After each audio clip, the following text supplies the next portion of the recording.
Irmãos, abram suas Bíblias. Bota no segundo slide, por favor. Tá. É Mateus 28.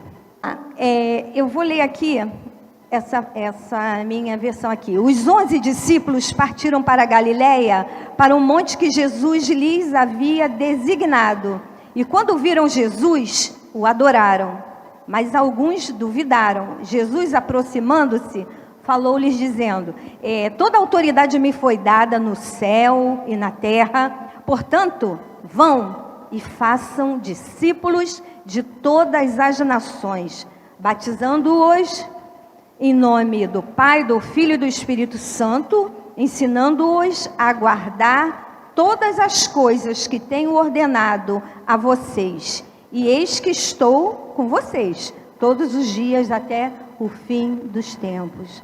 Jesus mandou que fôssemos, levar, que a gente guardasse as ordenanças, mas Ele não nos abandonaria, estaria conosco até o fim.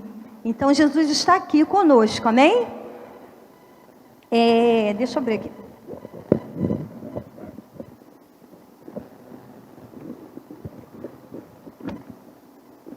Eu queria ser ousada, apesar do tempo, pastor, vou ser bem rápida. A gente vai desenvolver uma dinâmica aqui em 5 minutos. Irmãos, como Jesus tem pressa que você pregue o evangelho dele, eu tenho pressa que vocês façam essa dinâmica. Eu vou dividir a igreja em 3 grupos, tá? Eu já pensei em 3 pessoas estratégicas para liderar o grupo, tá? Esse grupo aqui da frente vai ser liderado pela Sandra, tá? Até ali a Sabrina, tá? Atrás da Sabrina, o Diogo, o Mateusão, tá? Vai lá para trás, juntar com o pessoal lá de trás. E esse grupo aqui, até o Mateus Viana, levanta a mão assim, Mateus. Do Mateus para cá é o 3º grupo, tá? Então, 1, 2, 3 grupos. Rapidinho, dá para juntar um pouquinho? O pessoal aí de trás que vai ter mais trabalho, mas é vocês mesmo que eu quero dar mais trabalho. Vamos lá. É rapidinho. 5 minutos. Se quiserem sentados, pode.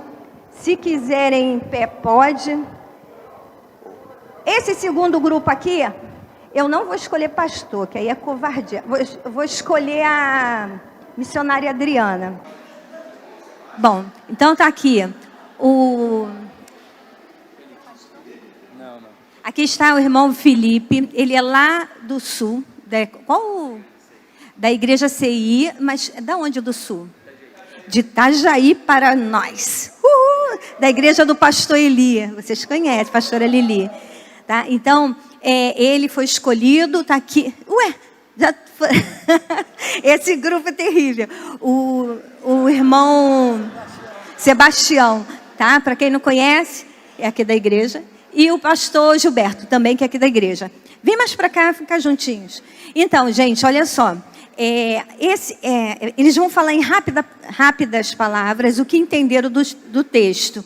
Vocês sabem que a aula é sobre desafio da evangelização, ok? Que é o nosso tema. Então, fica ligado aí nisso aí. Quem vai primeiro? Pode ir primeiro.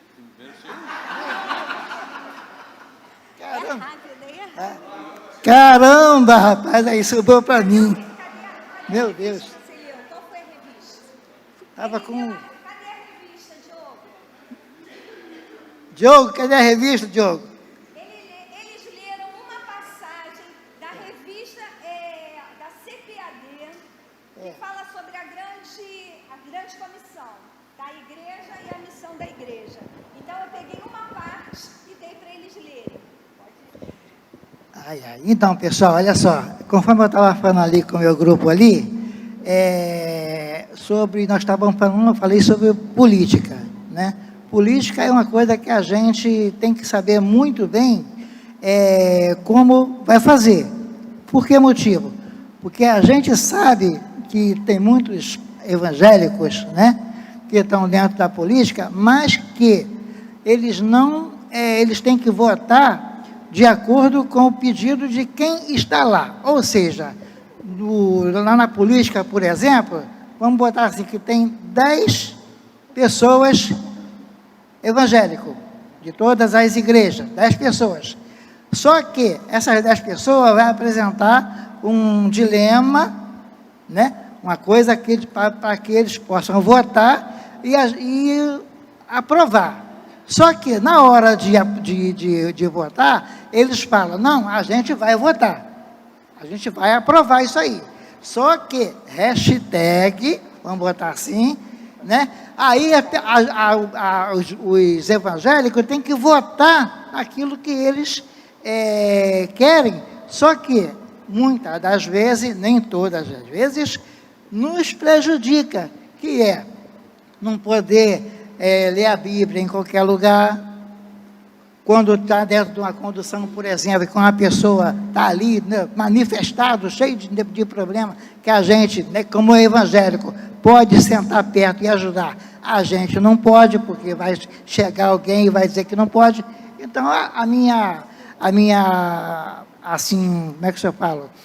O meu pensamento é esse. Não sei se todos concordam comigo, mas o meu pensamento é esse, tá?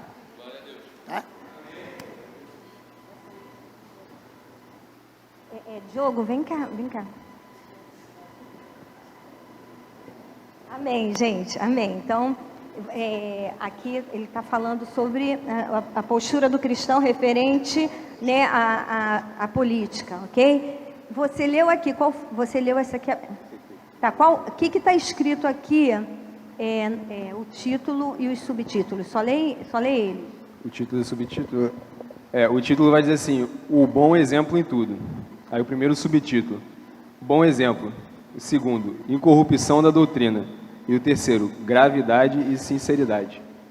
Beleza, então ele fez essa interpretação em cima do exemplo, bom exemplo em tudo, ok? Beleza? Obrigada. Tá? Obrigada, irmão. Pode sentar. Vai lá. Você. Pode ir. A paz do Senhor, bom dia, irmão. O meu grupo me escolheu, né? Então, vamos lá. Então, o texto que nós lemos, ele fala sobre o potencial, né? O Senhor fala sobre amor. E aí ele destaca aqui, fala assim: é importante destacarmos que o Senhor acredita em nós mais do que nós mesmos. Ele vê o nosso potencial de sucesso quando somente enxergamos as nossas falhas. Ele vê o nosso futuro quando prendemos ao nosso passado. É muito importante isso, porque como cristãos, uma palavra chamada inibição prende muito dos cristãos de falar e pregar o Evangelho, como o pastor Sérgio está falando aqui, que nós temos que pregar o Evangelho, nós estamos numa batalha espiritual e tudo que o inimigo quer é nos prender de deixarmos de falar do amor do Senhor, de dizer que Jesus ele é poderoso, e muitas das vezes nós nos limitamos, né? Algumas pessoas limitam aquilo que temos que falar do amor do Senhor.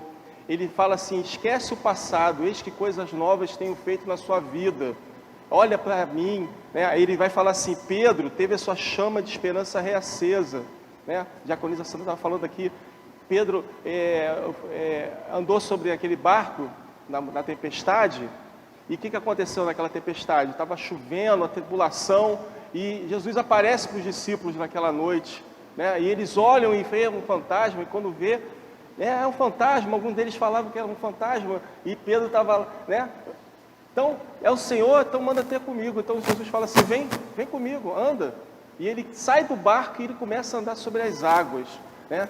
Imagina você andar sobre as águas turbulentas, elas representam o quê? A tribulação, as lutas. Quando Pedro começa a andar para olhar para Jesus, ele não olha para as águas, ele começa a andar sobre as águas. Mas a partir do momento que ele olha para baixo, ele começa o quê? Afundar. Aí ele começa a afundar, e aí Jesus vai e segura na mão dele, não deixa ele se afogar. Assim é o amor do Senhor. Ele segura na nossa mão e nos sustenta, não deixa nós afundarmos no meio das tribulações. Amém?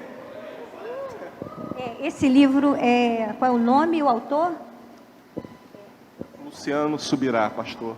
É um nome de todo o coração. É um livro muito bom também sobre evangelização. Obrigada. Bota ali, por favor. Oi. Paz. Essa parte desse livro que nós vimos aqui, ele fala sobre a importância de evangelizarmos as próximas gerações. a partir das crianças. O reino de Deus, Jesus fala que são daqui dos pequeninos, que se assemelham aos pequeninos. E como o pastor bem disse, nós vivemos tempos de guerra. E nitidamente nós podemos perceber que o ataque nas nossas crianças, ele está sendo absolutamente efetivo do mal. Então, muitas igrejas por muito tempo acharam ruim as crianças brincando, se divertindo, com o coração puro. E muitas vezes a própria igreja faz isso. E é muito importante percebermos a importância da mente fértil da criança. O melhor momento para colocar uma criança para aprender inglês, espanhol, violão, tanto que a escola, né, é na idade da juventude, e nós podemos perceber que a assimilação quando é um público infantil, ela é maior, porque não tem tantos boletos quanto nós, né? A gente tem muito boleto e a cabeça fica meio confusa.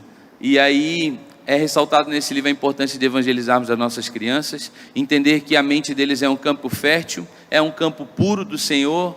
A semente que é plantada agora, 1 hora, ela dará frutos.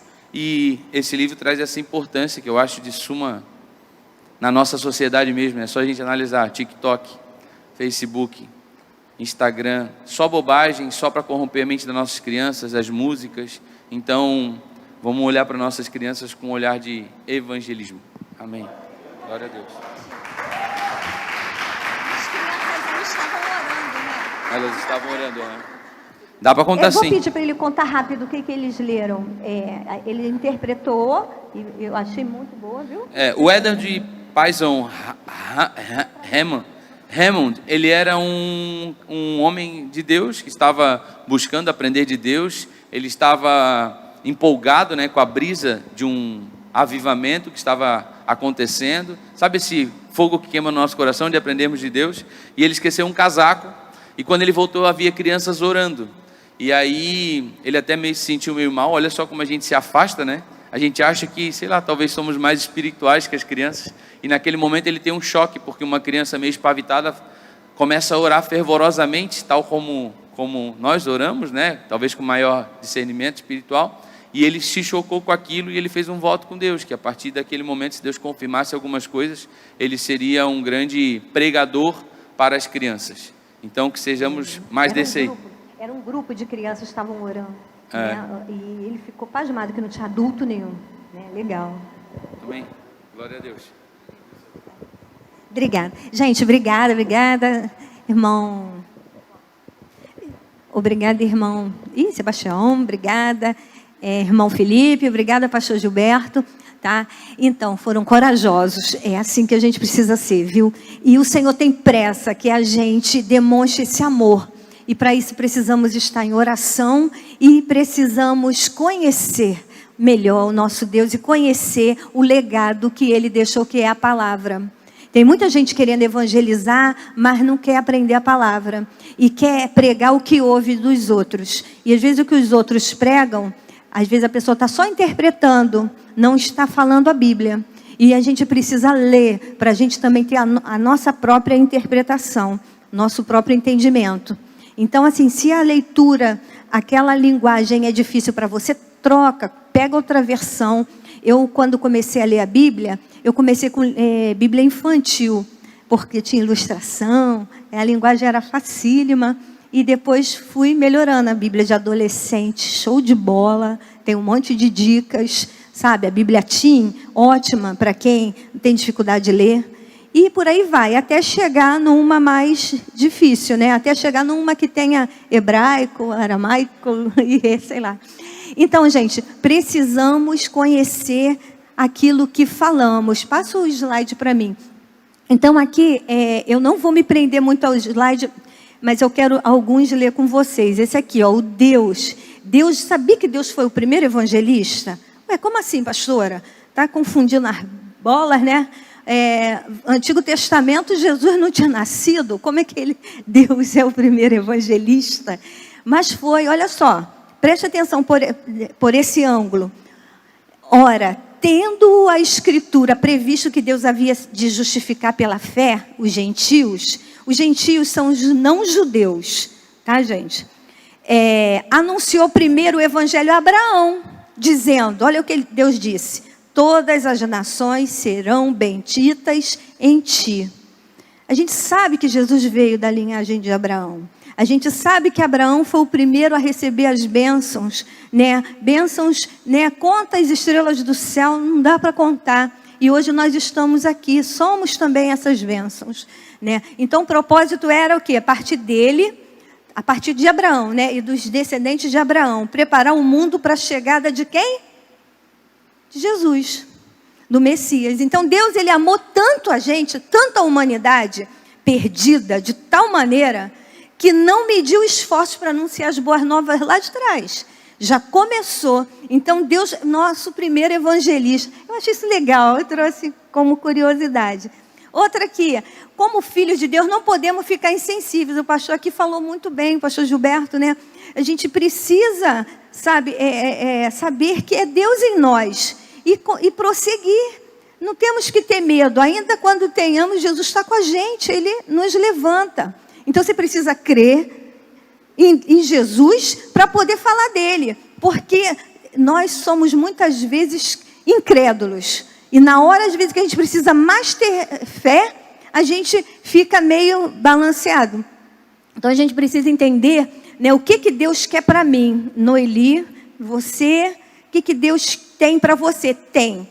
É para todos. Sabe, Deus tem um plano na vida de cada um aqui. Não é em vão que você está hoje aqui aprendendo, buscando ao Senhor. Então, o nosso irmão evangelista, né, o visitante lá do sul, de Itajaí, ele era da igreja CI, né?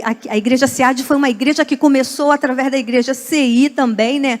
Até que o pastor Sérgio recebeu de Deus a ordem para que fizesse a nossa igreja. Estamos aqui há 25 anos. Mas é uma igreja abençoada, conhecemos muita gente do CI também, né? Graças a Deus. E, gente, é isso aí, a evangelização dos pecadores não é uma opção. Eu não quero falar não, eu sou envergonhada, eu sou tímida, eu não sei me expressar. Eu sou meio, né, água com açúcar, né? Sou meio, como é que fala? Café com leite, sei lá, sou meio sem graça, sem sal. Bege, né? Mas é uma ordenança de Cristo para a igreja. Está aí, ó, Marcos 16:15. Nós já lemos, já é o terceiro domingo lendo esta passagem. Será possível que ainda não entrou, ainda não, né, fixou, inculcou na tua cabeça que você tem que se mover, tem que fazer alguma coisa? Não tem que esperar o pastor fazer uma programação para você evangelizar? Não tem que esperar o líder do ministério para você. Claro, você não vai fazer um trabalho à parte e querer que todo mundo se envolva. Mas assim, é despertar em oração, é buscar, vamos fazer. Que tal, vamos fazer. Eu mesmo no Fubá, tem um monte de irmãs aqui super criativas e impulsionadoras, como a Sabrina, né?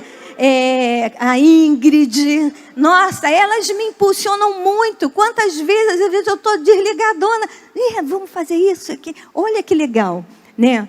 A Sabrina foi uma pessoa que me impulsionou muito para estar novamente lá no Morro do Fubá com as crianças, porque é a questão da adolescência, né? Que os adolescentes lá começam a crescer, começam a sair, começa na escola bíblica e depois, cadê eles?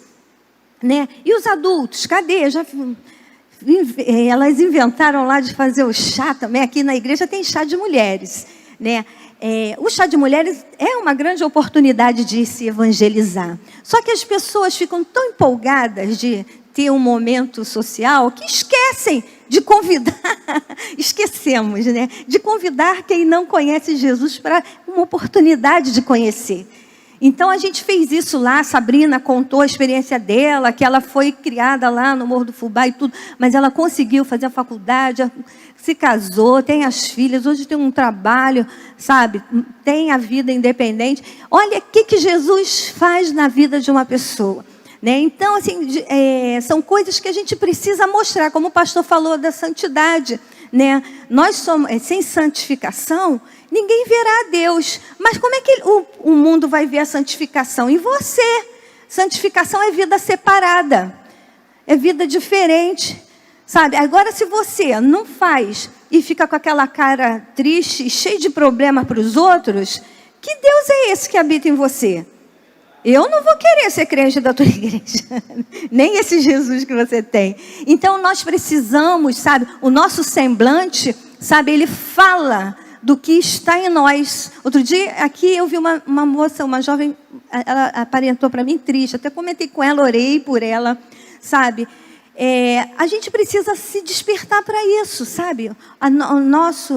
O choro pode durar uma noite, mas a alegria, ela vem pela manhã. O Senhor, você vai passar por adversidade, sim, que a gente está nesse mundo.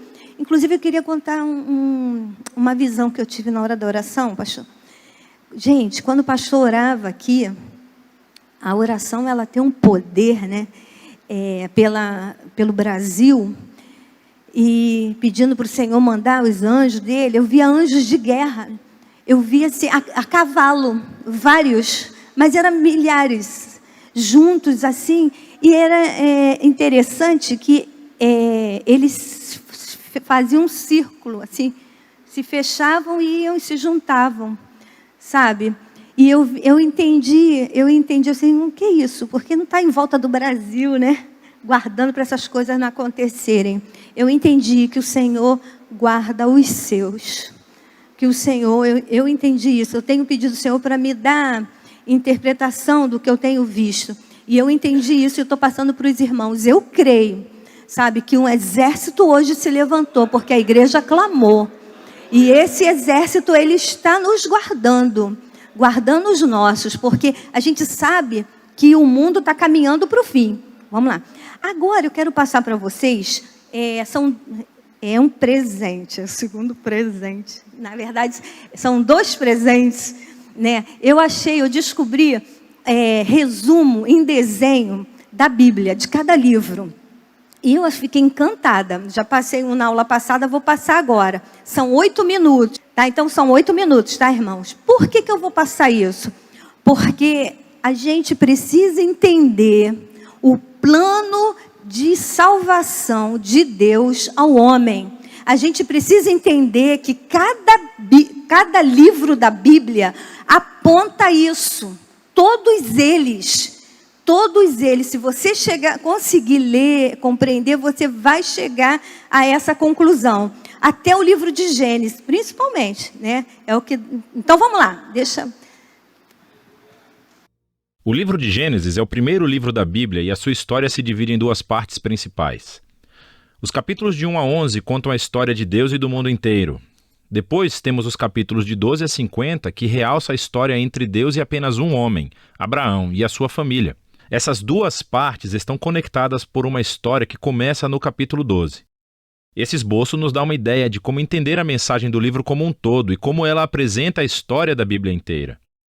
O livro começa com Deus tomando a desordem e a escuridão descritas na segunda frase da Bíblia. E disso Deus traz a ordem, a beleza e a bondade. Ele cria um mundo onde a vida pode florescer. Deus faz essas criaturas chamadas humanos, ou Adam em hebraico. Ele cria os humanos à sua imagem, que está relacionado com o seu papel e o propósito deles no mundo de Deus. Os humanos são criados para refletirem o caráter de Deus no mundo. Eles são nomeados como representantes de Deus para governar o seu mundo em seu nome, o que, nesse contexto, significa aproveitar todo o seu potencial, cuidar dele e torná-lo num lugar onde ainda mais vida possa florescer. Deus abençoa os humanos.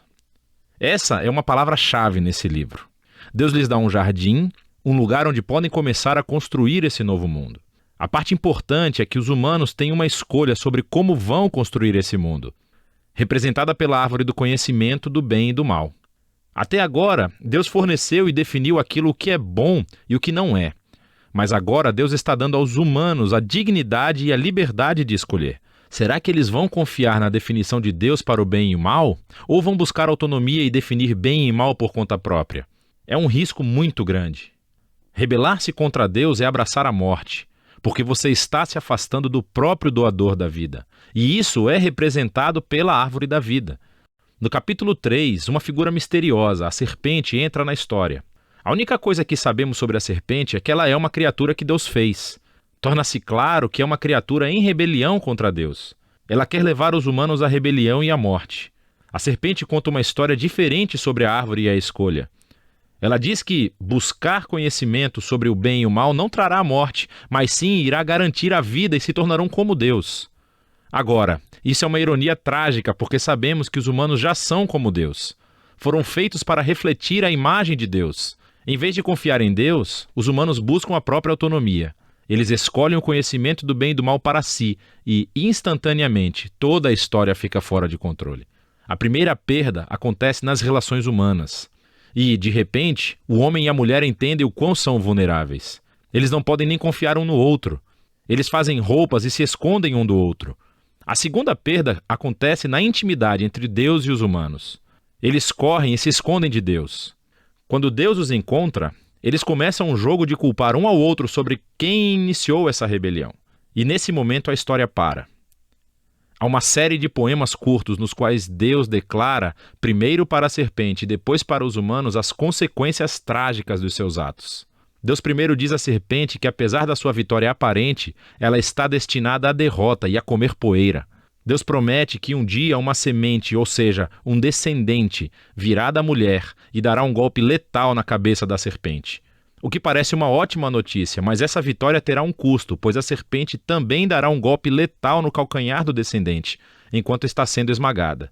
A promessa desse guerreiro ferido é misteriosa. Mas no fluxo da história até então, você vê isso como um ato de graça de Deus. Os humanos acabaram de se rebelar. E o que Deus faz? Ele promete resgatá-los. Mas isso não elimina as consequências das decisões do ser humano. Deus informa que agora os aspectos da sua vida conjunta, tanto na vida em casa como no trabalho, serão cheios de tristeza e dor por causa da sua rebeldia, o que levará à morte. E a partir daqui, a história só piora. Os capítulos 3 a 11 traçam o efeito crescente da rebelião e das relações humanas fraturadas em todos os níveis. Há uma história sobre dois irmãos, Caim e Abel. Caim tem tanta inveja do seu irmão que quer matá-lo. Deus adverte Caim que não caia na tentação, mas ele faz isso de qualquer maneira. Ele mata o seu irmão no campo. Caim então constrói uma cidade onde reinam a violência e a opressão. Tudo isso culmina na história de Lameque. Ele é o primeiro homem da Bíblia a ter mais de uma esposa. Ele as acumula como sua propriedade. E entoa uma breve canção sobre como ele é ainda mais violento e vingativo do que Caim.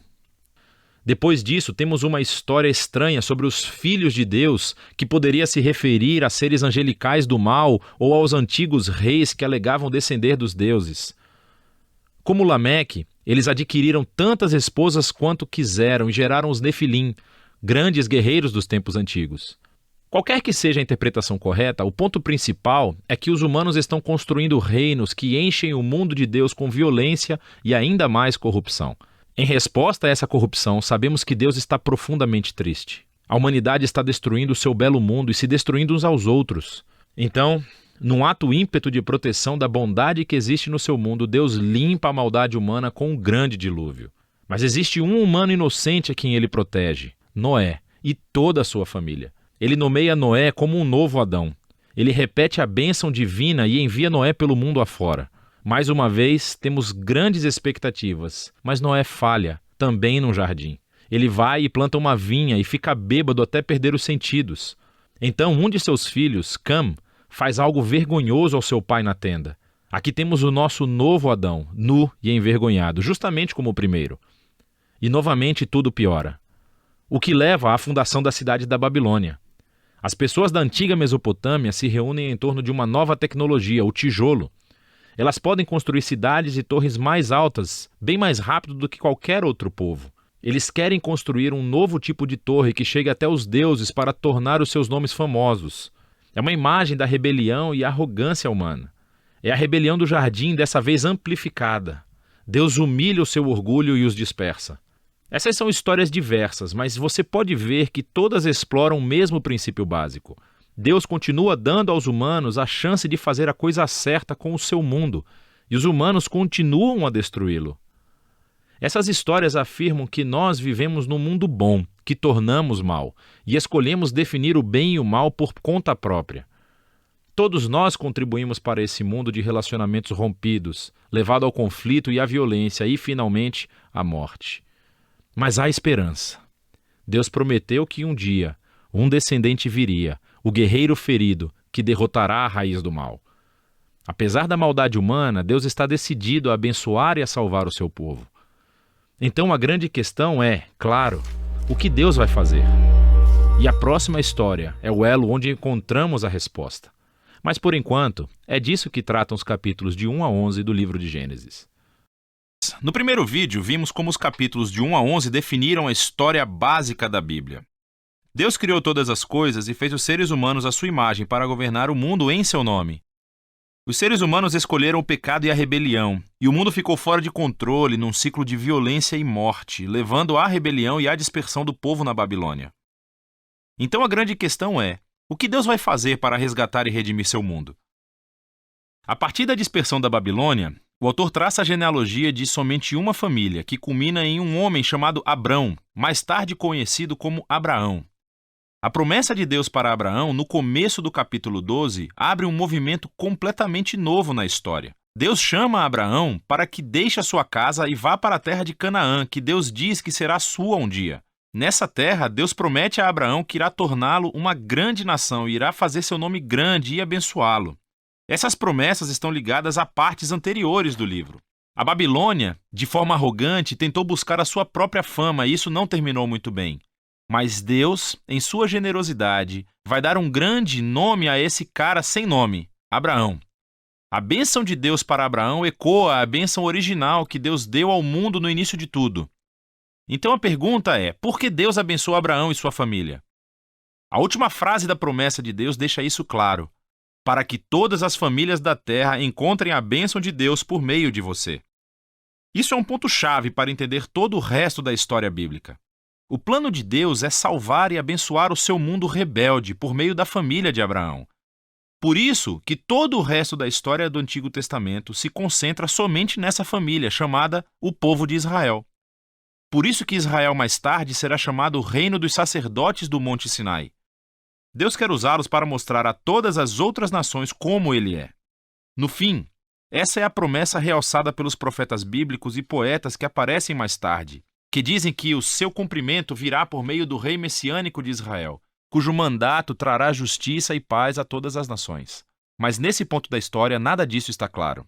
Você tem que continuar lendo e ver como a promessa se desenvolve. O resto do livro concentra-se em Abraão e sua família, primeiro no próprio Abraão, depois no seu filho Isaque, depois no seu filho Jacó e finalmente nos 12 filhos de Jacó. Essas histórias de cada geração são unidas por dois temas principais. Primeiro, cada geração da família de Abraão é marcada pelos mesmos erros. Eles continuam fazendo péssimas decisões que destroem as suas vidas e arriscam a promessa de Deus. Contudo, Deus permanece fiel a eles. Ele continua salvando-os dos seus próprios erros e reafirmando o seu compromisso de abençoá-los e abençoar as nações por meio deles, apesar de suas falhas. As histórias de Abraão.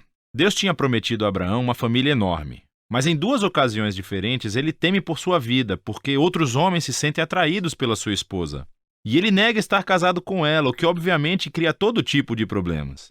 Não só isso, mas Abraão e sua esposa Sara não podem ter filhos. Então Sara planeja para que Abraão tome uma das suas servas, o que também cria todo tipo de problemas. Mas toda vez Deus livra Abraão. Nos capítulos 15 e 17, Deus chega a formalizar sua promessa para Abraão com um compromisso oficial, chamado de aliança. Essa é uma cena clássica. Deus convida Abraão para olhar o céu estrelado de noite e contar as estrelas. Ele diz que a sua família será numerosa do mesmo jeito. Apesar das probabilidades, sem filhos e sem maneira de ter nenhum filho no momento, Abraão olha para o céu e simplesmente confia na promessa de Deus. Deus responde por meio de uma aliança com Abraão, prometendo que ele se tornará pai de várias nações, que a bênção de Deus virá para o mundo inteiro. Deus pede que Abraão marque a sua família com o sinal da aliança, a circuncisão de todos os meninos da família. Esse símbolo serve para que eles lembrem que a prosperidade da sua família é uma dádiva de Deus. Abraão termina por ter muitos filhos e morre em idade bem avançada. As histórias de Jacó abordam esses temas de forma ainda mais dramática. A partir do seu nascimento, Jacó faz jus ao seu nome, que significa enganador. Ele engana seu irmão Esaú, tomando a sua herança e a sua bênção. E ele faz isso enganando seu velho pai, que estava cego e simplesmente vai embora. Ele tem 4 esposas, mas ama somente uma, Raquel. E isso cria muitas rivalidades na família. A única coisa que o humilha é ser enganado por seu tio Labão, que toma anos de sua vida. O jogo finalmente virou. Um Jacó humilhado regressa à sua terra natal. Em uma história muito estranha, Jacó acaba lutando com Deus e exige que Deus o abençoe. Algumas coisas nunca mudam, não é? Contudo, Deus honra a sua determinação e passa a bênção de Abraão para Jacó. Deus muda o nome de Jacó para Israel, que significa aquele que luta com Deus.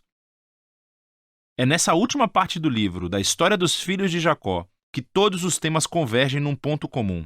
Jacó ama o seu penúltimo filho, José, mais do que qualquer outro, e lhe dá um casaco especial.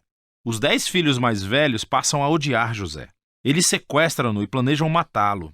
Mas em vez disso, eles decidem simplesmente vendê-lo como escravo para o Egito, onde ele termina na prisão. Isso é que é um fracasso de família. Mas Deus está com José.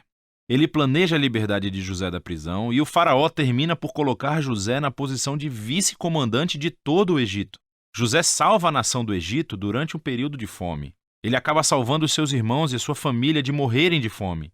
Mais uma vez podemos ver que a loucura e o pecado da família de Abraão encontram a fidelidade de Deus, que transforma a maldade dos irmãos em uma ocasião para salvar vidas.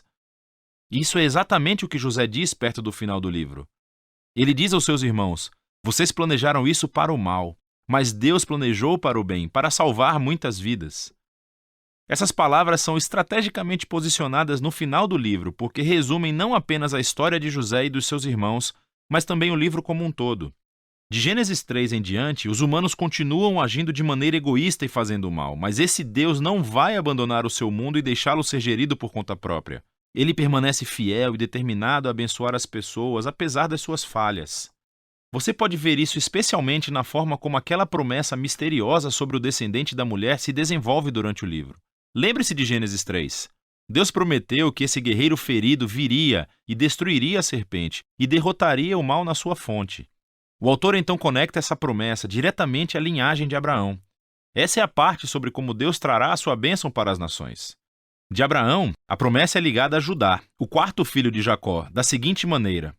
Em um poema extremamente importante no capítulo 49, Jacó, já envelhecido e no seu leito de morte, quer abençoar os seus 12 filhos. Quando chega a vez de Judá, Jacó prevê que Judá se tornará a tribo dos líderes reais de Israel. Um dia, um rei virá para comandar a obediência de todas as nações e cumprir a promessa de Deus de restaurar a bênção do jardim para todo o mundo. Depois disso, Jacó morre e depois José morre também. A família, ainda em expansão, permanece no Egito. O livro de Gênesis termina com todas essas esperanças e promessas futuras no ar, sem desenvolvê-las. Isso obriga você a virar a página para ver como tudo vai acabar. Por agora, esse foi o livro de Gênesis.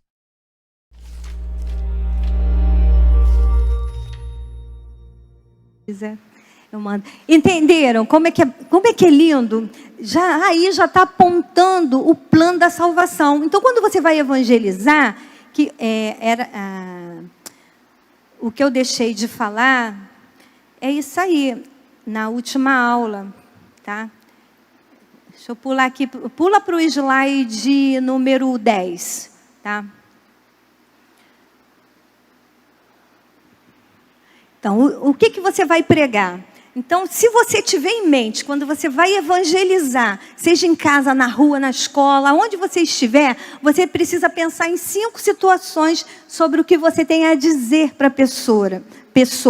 Por mais que as pessoas tentem entrar em outros assuntos de igreja, de assuntos, não é para você entrar. Você tem que puxar para esses 5 pontos, que é o amor de Deus. Esse amor, ele constrange. É um amor que não dá para... É sem medidas. É um amor que não dá para pensar, raciocinar, né? Porque é um amor muito grande. E o versículo que você tem que decorar, João 3,16. Então, você precisa memorizar esse versículo. Esse ser o principal. Tem outros? Tem. Então, você pode fazer o seu esquema, mas desde que aponte o amor de Deus pelo homem, pela pessoa, o grande amor de Deus por mim, por você. É um amor diferente. Segundo ponto que você tem que ter em mente quando você vai evangelizar, pregar, é o quê? É dizer sobre o pecado. O pecado é que separa o homem de Deus. O homem está distante de Deus porque a Bíblia diz que todos pecaram, Romanos 3:23, e carecem da glória de Deus. Então, de cara, o homem está afastado de Deus. Ele já nasce no pecado, ele já nasce afastado de Deus. Ele precisa se reconciliar com Deus. Então, segundo ponto, vamos lá? Segundo ponto é o quê? Pecado. Primeiro ponto, o amor. Gravou? Terceiro ponto, qual é? Sangue de Jesus. Lá no começo, Deus já falou que ia enviar um para pisar a cabeça da serpente. Quem é esse? Jesus. O que ele fez? Derramou o sangue dele na cruz, por mim e por você. O profeta Isaías falou, outros demais. O próprio Deus, quando mata a ovelha na criação para vestir Adão e Eva, ali já era uma tipologia do cordeiro, do sangue do cordeiro derramado. Então, o sangue limpa do pecado, porque o sangue, aí o versículo, aquele ali, Romanos 5:8. O sangue de Jesus nos purifica de todo pecado. É o terceiro versículo que você tem que saber de cor, para você, na hora da pregação, dizer. Então, o terceiro ponto é o sangue de Jesus. A pessoa precisa entender que ela pode ser limpa só através de Jesus. Pode ser boazinha, caridosa, gentil, amável, boa, mas se não for lavada pelo sangue de Jesus, não está salva. Tá? Isso aí é o plano da salvação. Aí sim, tem gente que, tem teólogos, seminaristas, que eles trabalham só esses três. Mas eu aprendi esse aí na APEC, para criança, e eu acho ele assim fundamental, até hoje eu uso, que é o coração purificado, que é a santidade. A santidade, sem a santificação, jamais veremos a Deus. Se eu estava em pecado, fui lavada pelo sangue, hoje eu estou limpa. Então, se eu estou limpa, eu estou santificada. E o mundo vai ver isso em mim, através de mim. João 1:12. Eu gosto também de Salmo, que fala assim, lava-me, é profético inclusive, e ficarei mais alvo do que a neve. Lá Davi já estava apontando que o sangue do cordeiro lava, é como um sabão. Então olha que interessante, é um versículo também bom para se decorar. Sabe? Então, assim, você precisa ter em mente na evangelização pelo menos 5 versículos memorizados na tua cachola. Ok? Olha lá, o crescimento na graça e no conhecimento. Você vai precisar dizer para a pessoa que ela precisa crescer em conhecer. E o maior legado de Deus para conhecer, o maior legado de Deus para deixado ao homem para conhecê-lo, é a palavra. Então, crescer em conhecimento, na graça e no conhecimento. Muita gente cresce só na graça. Aí, ora, se enche de poder, e tem dons, mas esquece de crescer no conhecimento. E, às vezes, leva a rasteira do diabo por coisas banais. Então, tem coisas que a gente precisa conhecer. Tem coisa. A Bíblia, você precisa conhecê-la, comê-la, destrinchá-la. Quanto tempo aqui o pastor Paulo, o pastor Sérgio falando no versículo sobre um outro ângulo importante. Eu até coloquei aqui. Quer ver? Passa aí para o 11. É isso, é a santificação. É você ser um espelho. Quem olhar para você vai ver Deus. Vai ver Deus em você, vai ver você passando às vezes um sufoco danado, mas você está ali, firme, sabe? Uma postura diferente, com uma paz que excede todo entendimento, não é? Então, isso aí, passa o slide, por favor. Isso é a nossa postura. Então, o que eu queria dizer para você é isso aí, que você precisa, além de memorizar pelo menos 5 versículos que fala sobre a salvação, sabe, você precisa escolher uma metodologia. A metodologia, ela é muito, vou dizer assim, talvez pessoal. né? Eu não tenho certas habilidades que o pastor Paulo tem para abordar uma pessoa na rua. Eu até tento, irmãos, mas eu acho que eu sou muito sem graça. E ele chega, ele consegue, ele tem uma saída, né? E ele consegue. Então, nós precisamos descobrir. E agora eu vou dizer uma coisa, como professora, pedagoga, né? Vocês podem desenvolver competências, né? A competência é você aprender a fazer. Isso também pode. Eu posso aprender a ser parecida com o pastor Paulo em algumas situações. Entende?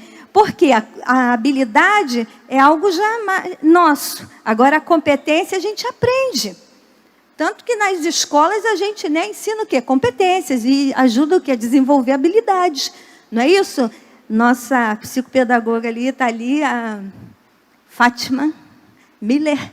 Não é? Estou certa ou estou errada? Quer falar? Não? Então, olha, então você precisa escolher. Nós temos de confrontação, tá? Pastor Paulo é ótimo nisso. Adora fazer uma tempestade de ideias, ele tem um raciocínio. O lado esquerdo dele é mais desenvolvido que o direito, né? Ele é muito lógico, ele é muito, né?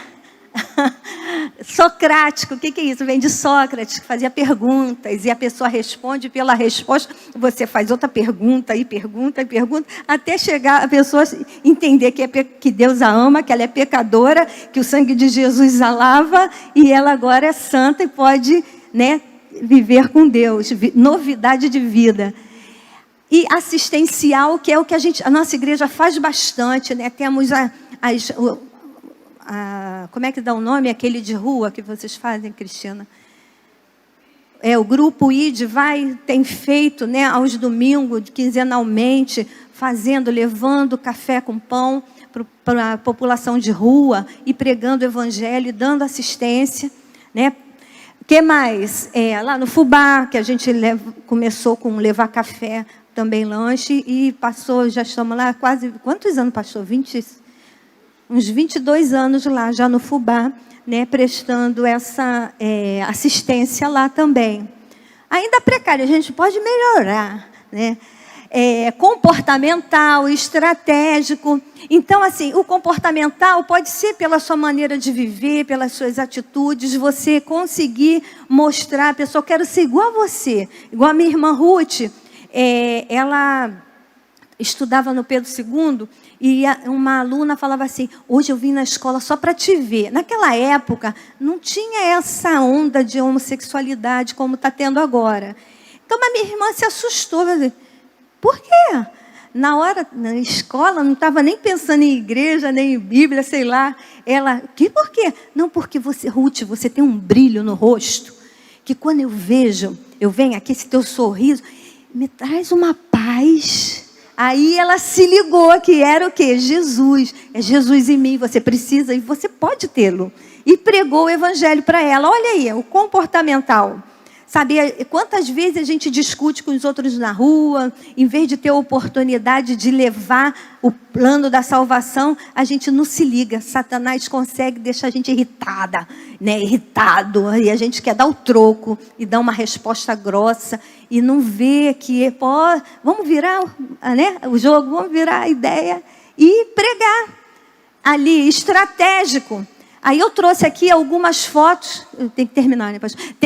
Algumas fotos que a gente precisa mostrar para você que a nossa igreja faz. Por que paramos? Por que não continuar? Por que não criar novas estratégias?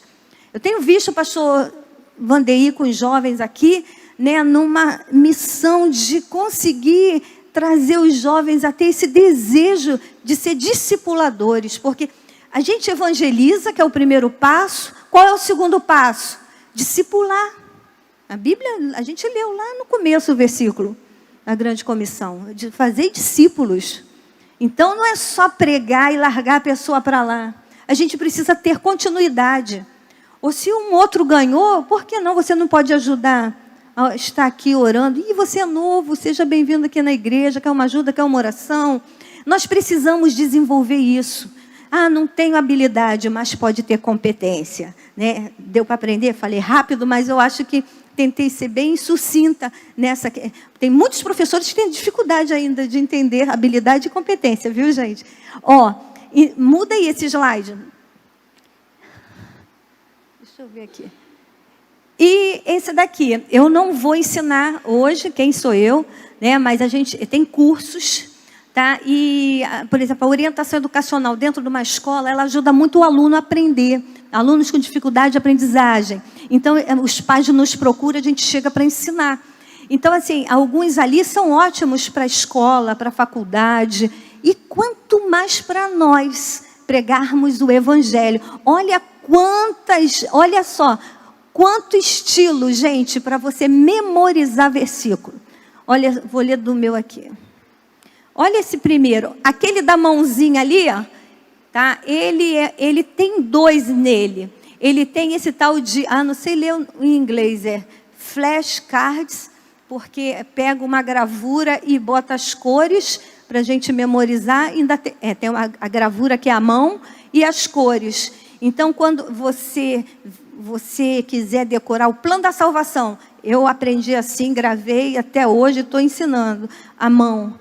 Tá? Aqui, ó, os pontos da salvação. Deus me ama, mas tem um pecado que me atrapalha de estar com Ele. Tem o sangue de Jesus que vai me limpar desse pecado. Vou me santificar, porque o sangue de Jesus purifica. E a palavra é o crescimento na graça e no conhecimento. Quer dizer, 5 pontos do plano da salvação.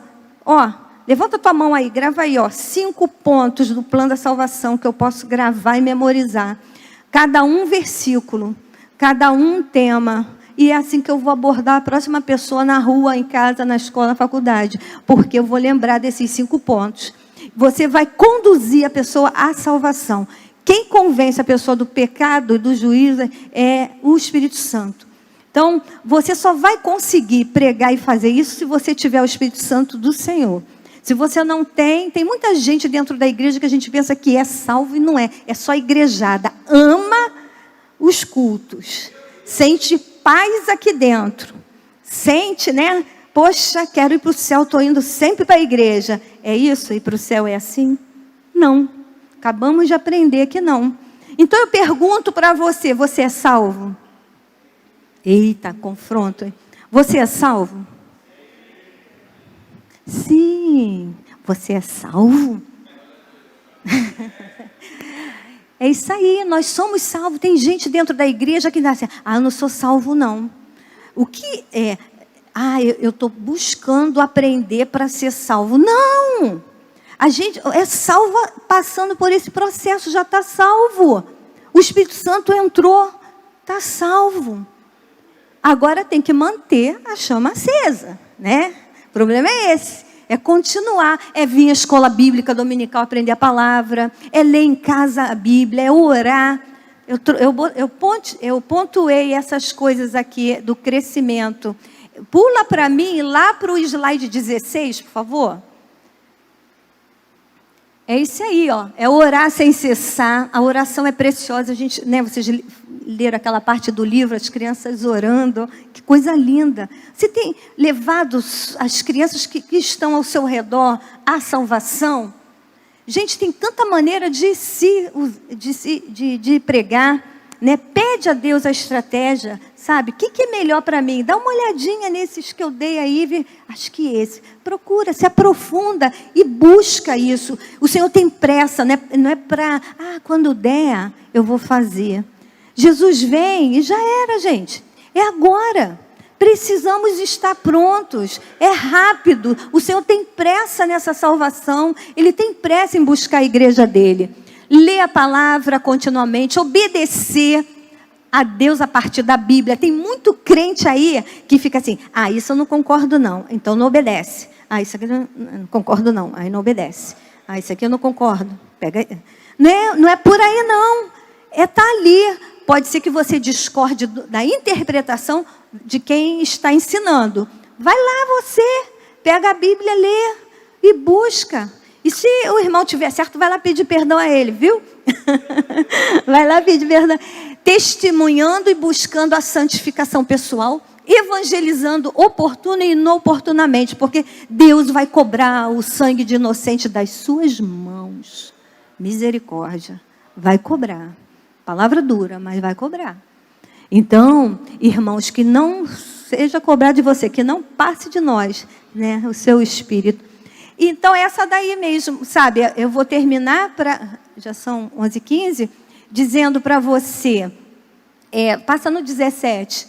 O 17 é o que eu falei já para vocês. Evangelizar, discipular e fazer missões. Aí tem muita gente que quer fazer missões, mas esquece.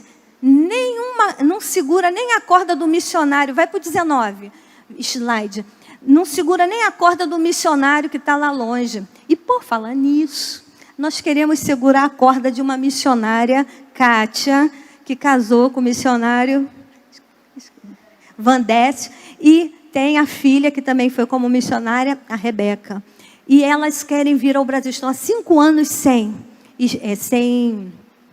vir ao Brasil.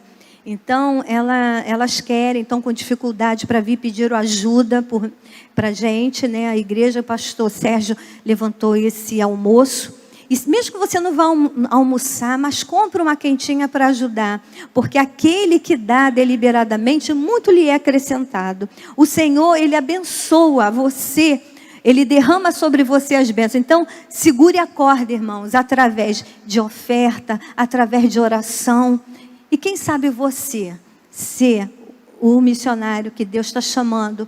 E quando tem chamada, existem agências de missões, que antes da pessoa ir para o campo, ela é treinada. A nossa missionária passou pelo Vale da Antioquia, né? Vale de Missão Antioquia. A igreja aqui, a igreja SEAD pagou 1 ano para ela e a filha dela lá.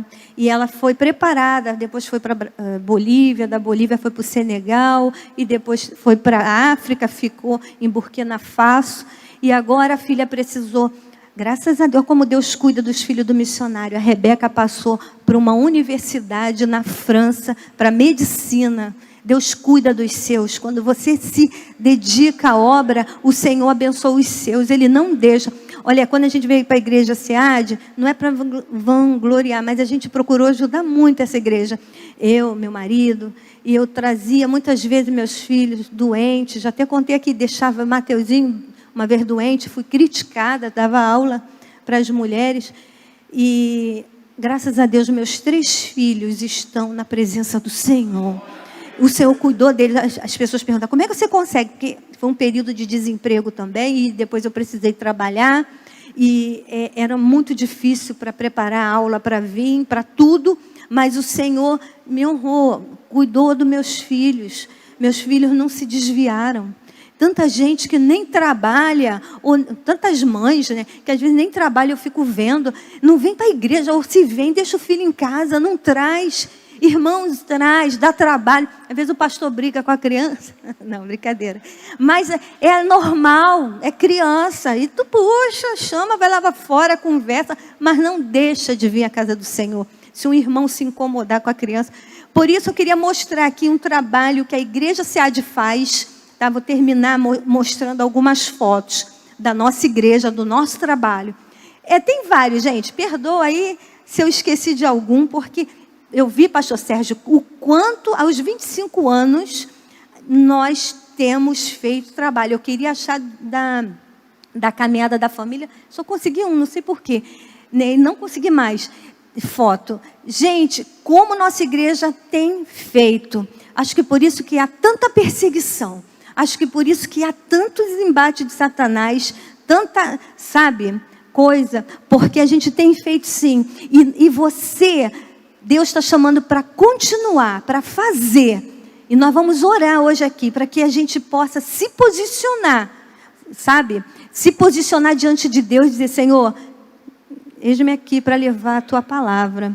Me usa, me dá estratégia. Não deixa eu ficar dormindo. Não deixa eu ficar desligada. Sabe, se é na internet, prega. Se é na rua, prega. Se é no trabalho, prega. Tá? Então, 20, o slide vai passar bem rápido agora, tá, Lucas? Tá? passa isso aí. Esse daí, olha, são vários trabalhos que eu vi. Eu até botei o MOOC, pastor. Depois o pastor Paulo falou que o MOOC é só momento de comunhão e unção. Mas ele pode vir a ser um casa-viva e se tornar o quê? Né? Um momento de evangelização dentro da tua casa. Vai lá, agora passando rápido. A igreja, lá o centro social como era, agora tem uma casa na frente, as crianças lá a gente leva comida, a gente dá presente, tinha curso de costura, não está tendo mais, cadê os obreiros, né? Cadê os missionários? Tem lá a igreja do Morro do Fubá, que tem gente aqui que nunca foi lá, que precisa ir lá, sabe? Lá é um campo aberto para você pregar.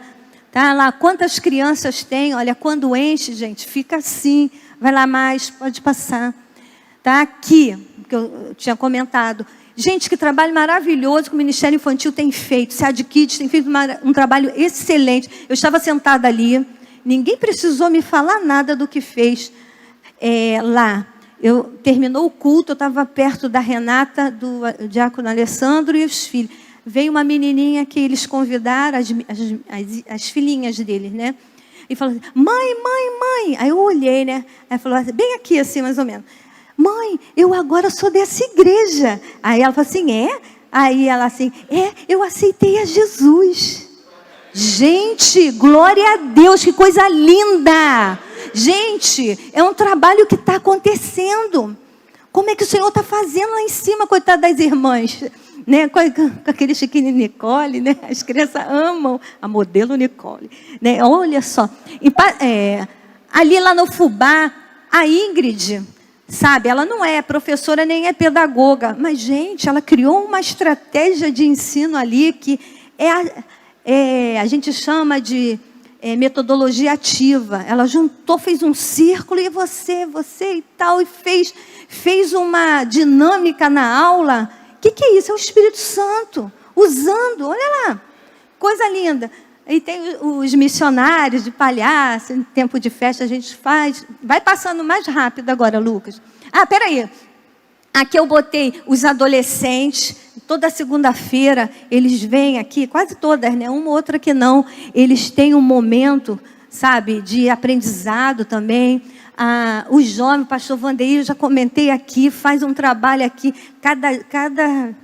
cada dia é uma sigla nova, que eu não consigo, às vezes, acompanhar, tá, pastor? Porque ele inventa, ele vai, eu fico assim, meu Deus, esse pastor é incansável, Deus abençoe o pastor Vandeir, né? Quanto tempo, agora a gente vê tanto trabalho e vê jovens desperdiçando as pérolas, né, que recebem, vem jovens, cadê os jovens aqui para, sabe, fazer o mesmo, dar continuidade. Jovens, vocês são fortes, vocês já venceram o maligno, vocês têm mais força do que a gente que tem mais idade. Deus quer usar os jovens, os adolescentes dessa igreja. Se posiciona em nome de Jesus. Vai, passa rapidão. Aqui é um estratégico. A gente estava na passeata gay em Madureira, muito discretamente, com um cartazinho. Quer uma oração? Ou então, quer um abraço? Foi maravilhoso. Vai mais. Foi aqui na Praça do Patriarca, quando não tinha essas coisas que está tendo lá. Sabe, os jovens foram lá. Pessoas aceitaram Jesus. Vai mais. Aqui lá na Praça Saiqui, pastor Sérgio fala que ali é pescar em aquário, que é muito fácil. Só joga a lança e tchum, peixe vem. Sério, gente, é assim mesmo. Eu lembro dessa frase, pastor Sérgio. Passa mais aí. Aí foi no cemitério. Todo dia 2 de novembro, pastor Paulo, ele chama algumas pessoas e nós vamos pregar. Teve uma época que estava calor, a gente levou um monte de água, né? Quer uma água? Quero, está com sede? Mas a gente conhece uma água que sacia a tua vida para sempre, que é Jesus. Olha a estratégia aí, né? Vamos mais. A gente orava, teve gente que não aceitava. Aí foi no Morro do Fubá, o chá das mulheres, né? Passa aí. Teve uma pessoa que aceitou Jesus. Aí, olha, na praça, missões, né? O pessoal de missões lá evangelizando, pastor evangelista Luiz tocando. Vai lá. pessoal pregando. Aqui a gente tem, a gente já fez muito. Como é que dá o nome, pastor? Aquele deu um branco, de festa jesuína, e a gente botava ali a barraca da oração, uma tenda, o pessoal abordava, trazia, a pessoa aceitava Jesus ali dentro. E já teve milagres também acontecendo. Ali no Fubá, a única da família passeada que eu achei a foto foi aquela, na frente do Shopping Madureira. Passa aí. Tá, e tem a Kátia, né, que eu já falei, pode passar. Tá? O luau também pode ser mais frequente, viu, pastor? E agora está inverno, né? A gente tem que criar outra estratégia. Mas também uma oportunidade da gente ir preparado para pregar. Olha só, quanta coisa boa. Vai mais. E aí, só as dicas dos livros, né? Eu trouxe aqui alguns livros. Eu tirei essas aulas de vários livros e revista da CPAD, revista da Gospel. E esses 2 livros são os 2 livros mais usados, talvez os mais importantes de alguns anos atrás, não sei se tem novos, né, para quem faz missões. Tá? Bons livros, quem quer ser missionário. Não estou vendendo, só estou comentando que a gente precisa conhecer. Prossigamos conheçamos e prossigamos em conhecer a Cristo. Eu queria que, pastor, eu sei que o tempo está avançadão, mas eu queria fazer uma oração. Queria que você ficasse de pé. Aí eu vou pedir o próprio pastor para vir aqui para fazer essa oração. O que eu quero que você pense? Em nome de Jesus, gente, não é que eu quero, eu creio que o Espírito Santo está me constrangendo a falar isso para você. Se posicione diante de Deus para pregar o Evangelho. Peça a metodologia, sabe, busque, não deixa para amanhã, é hoje já. Então, pastor, pode orar? Então, amém, eu entrego aqui.